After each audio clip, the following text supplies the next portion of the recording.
मैं इस समय मौजूद हूं दक्षिण मुंबई स्थित आज़ाद मैदान में और आज शाम को होने वाली दशहरा रैली के लिए आज़ाद मैदान को पूरी तरीके से सजाया जा चुका है। आप तस्वीरें देखिए कि यहां पर करीब 50,000 के आसपास कुर्सियां लगाई गई है, साथ ही साथ मंच जो है वो तैयार किया जा रहा है। तो लगभग शाम का वक्त बताया जा रहा है जब 7 से 8 बजे के बीच में मुख्यमंत्री एकनाथ शिंदे यहां पर अपने कार्यकर्ताओं को, नेताओं को एक विशाल जनसभा को संबोधित करेंगे। आपको बताएं कि शिवसेना में विभाजन के बाद ये तीसरी दशहरा रैली होने जा रही है, जिसको लेकर उद्धव गुट और शिंदे गुट दोनों आमने सामने हैं। विधानसभा चुनाव से पहले दशहरा रैली के जरिए दोनों ही गुट जो हैं वो शक्ति प्रदर्शन के तौर पे एक दूसरे को ये दिखाना चाहते हैं कि किसके कार्यकर्ता किसके साथ सबसे ज़्यादा हैं, किसके नेता किसके साथ सबसे ज़्यादा हैं।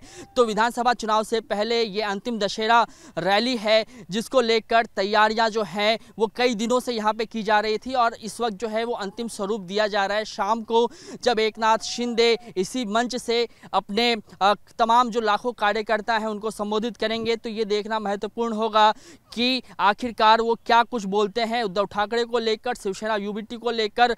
वैसे ही जिस तरीके से यहाँ पर तैयारियां की गई हैं, ठीक उसी तरीके से दादर के शिवाजी पार्क में भी शिवसेना यूबीटी की तरफ से तैयारियां की गई हैं। तो आज दशहरा के मौके पर उद्धव ठाकरे और एकनाथ शिंदे दोनों आमने सामने होंगे।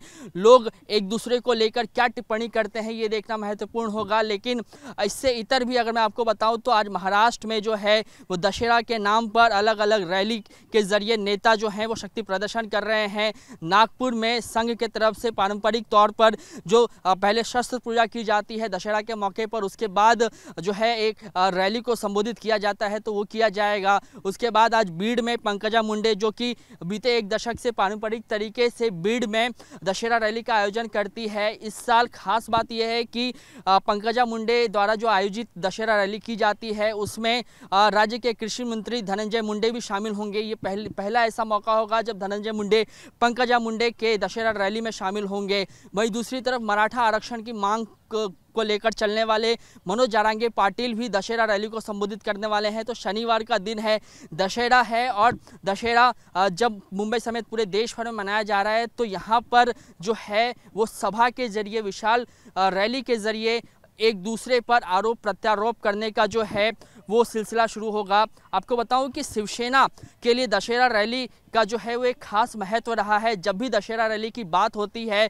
तो मुंबई का नाम सबसे पहले आता है, शिवसेना का नाम सबसे पहले लिया जाता है, क्योंकि दशहरा के दिन ही जो है आज से साल 1966 में बाला साहब ठाकरे, जो कि शिवसेना के संस्थापक हैं, उन्होंने शिवसेना पार्टी की नींव रखी थी। उसके बाद से ही लगातार बाला साहब ठाकरे दादर के शिवाजी पार्क में दशहरा रैली को आयोजित करते थे और दशहरा रैली के दिन उनका एक जो है वो एक विशाल जनसभा संबोधित करते थे। उसमें वो अपने जो कार्यकर्ता हैं, नेता हैं, उनको संबोधित किया करते थे और उस संबोधन में बाला साहब ठाकरे जो कुछ भी कहा करते थे वो एक मैनिफेस्टो की तरह होता था। लेकिन जब से शिवसेना में बगावत हुई है उसके बाद यहाँ पर ये तीसरा मौका है जब आज मुख्यमंत्री एकनाथ शिंदे जो हैं वो यहाँ पर विशाल जनसभा को संबोधित करेंगे। मंच तैयार किया जा रहा है। अब से कुछ ही देर बाद यहाँ पे जो है कुर्सियाँ रखी जाएंगी।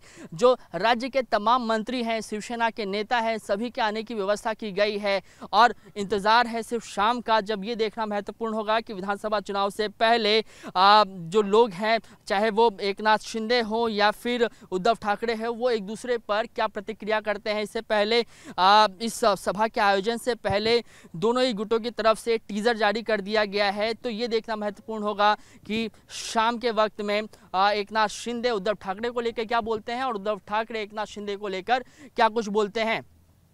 कैमरामैन गजानन बालापुरकर के साथ Krishna Thakur, ABP news, Mumbai. For exclusive and insightful videos, subscribe to our new channel ABP Live Premium.